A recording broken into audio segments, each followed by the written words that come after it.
alhamdulillah beliau Allah selamatkan. Kita lihat rumah beliau tidak sedikit pun dimasuki oleh lumpur, apalagi batu dan juga kayu-kayu itu. Baca Al-Quran, jangan pernah satu hari tidak menyentuh Al-Quran.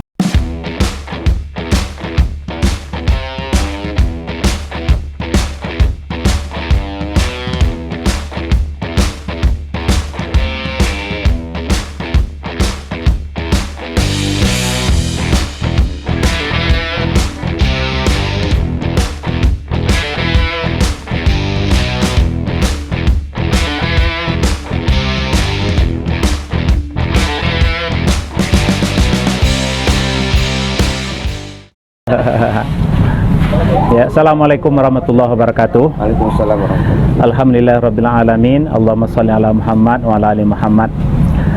Bapak Ibu, di tengah-tengah musibah Galodo, banjir bandang yang menimpa tanah datar, kita di samping bersedih dengan musibah ini, dan tentu kita juga melakukan muhasabah, evaluasi terhadap bagaimana hubungan kita dengan Allah SWT.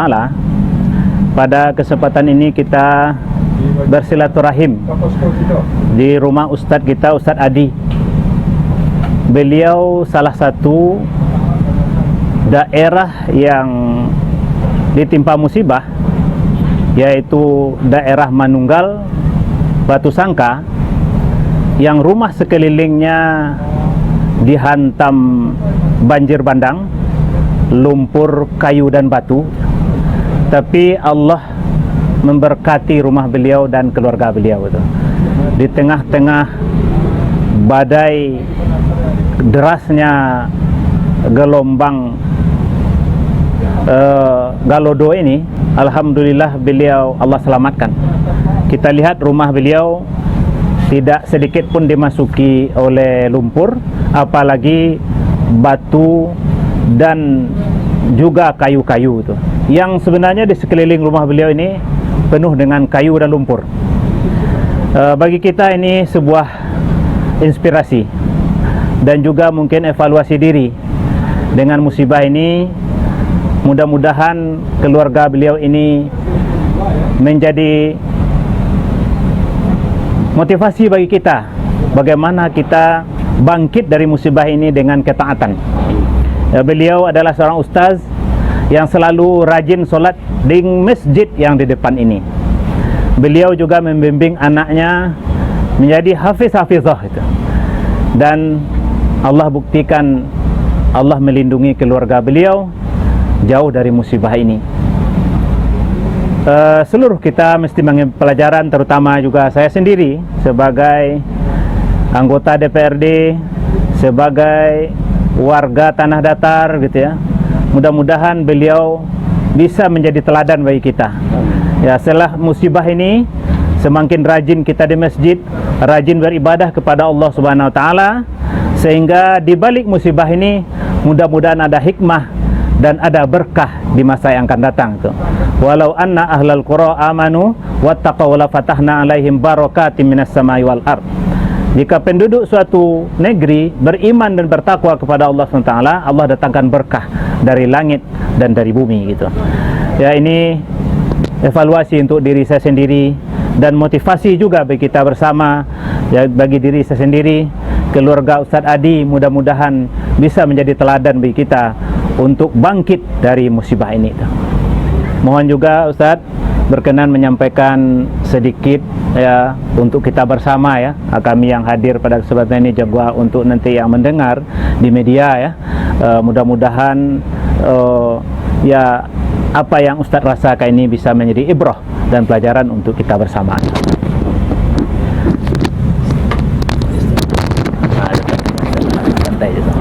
Assalamualaikum warahmatullahi wabarakatuh.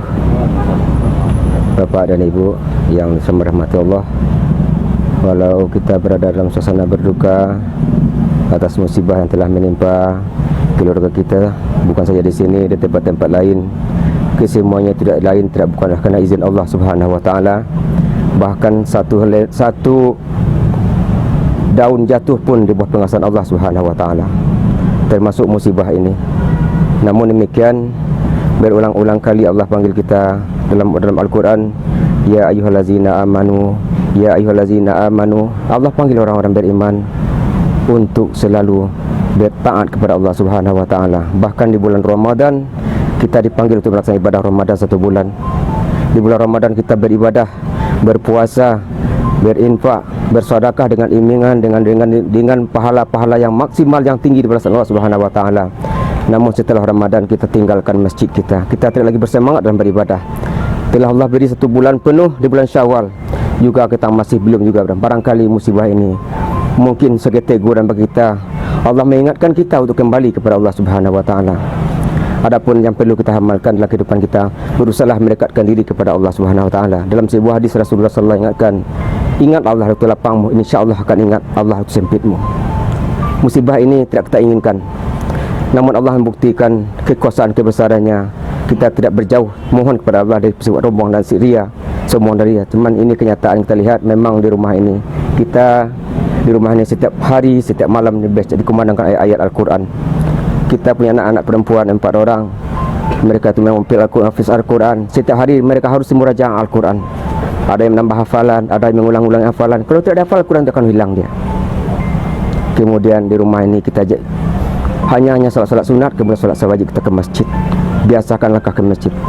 Harus ada amalan kita setiap hari, kita tanamkan dalam hati kita. Dengan terjadi bencana ini kita ambil pelajaran ibrah, pelajaran bagi kita, bukan termasuk bagi saya, bukan siapa yang melihat.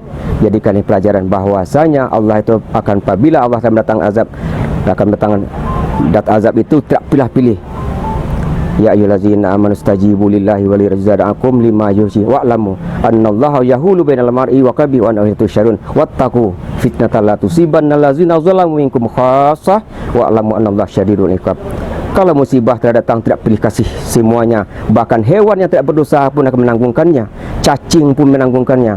Kita yang berdosa, mereka yang merasakan.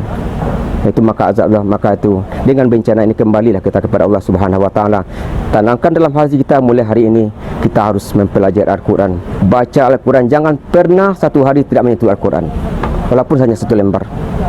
Usahakan kita zikir kepada Allah Subhanahu wa taala setiap saat. Apa kita buat mobil, daripada musik-musik kita baca kalau subhanallah walhamdulillah wala ilaha illallah wallahu akbar, Allahumma shalli ala Muhammad, subhanallah wa bihamdi, subhanallah alazim. Banyak amalan-amalan yang kita akan laksanakan untuk mendekatkan diri kita kepada Allah Subhanahu wa taala. Insyaallah kita ingat kita kepada Allah, selagi ingat kepada Allah, Allah pun akan ingat kita.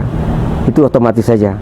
Oleh itu biasakanlah kehidupan kita untuk taat kepada Allah Subhanahu wa taala. Amalkan baca Al-Quran kita, usahakan salat berjamaah di masjid, usahakan kita berpuasa Senin Kamis, usahakan kita zikir kepada Allah Subhanahu wa taala. Dengan amalan-amalan itu insyaallah setidak-tidaknya akan ketentram hati kita. Ala bi zikrillahi tatmainnul qulub. Banyaklah dengan mengingat Allah itu akan ketentram. Persoalan hidup ini ada, namun kalau kita berikat kepada Allah Subhanahu wa taala, insyaallah jalannya ada saja. Ada saja.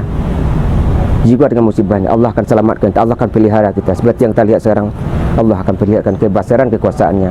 Mudah-mudahan sekali lagi dengan tidak musibah bencana ini kita ambil pelajaran. Jangan hanya sekedar menonton, hanya sekedar melihat, namun ambillah pelajaran ibrahnya. Memang Allah itu Maha Besar, Allah Maha Kaya, Allah Maha Kuasa atas segala sesuatu. Tidak ada yang mustahil bagi Allah. Kalau Allah berkehendak, kun fayakun. Jadi maka terjadi dia.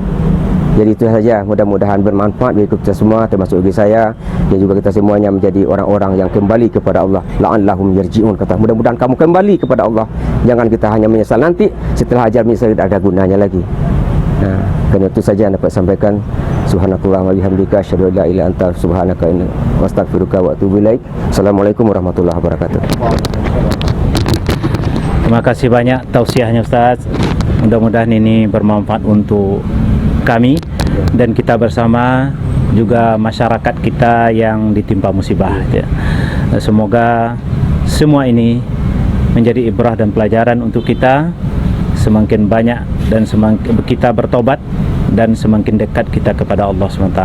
Sekali lagi terima kasih banyak tausiah Ustaz. Ya, mudah-mudahan Allah ya memberikan hikmah dan juga memberikan kebaikan di balik musibah ini, terutama agar kita semua kembali kepada Allah SWT. Assalamualaikum warahmatullahi wabarakatuh.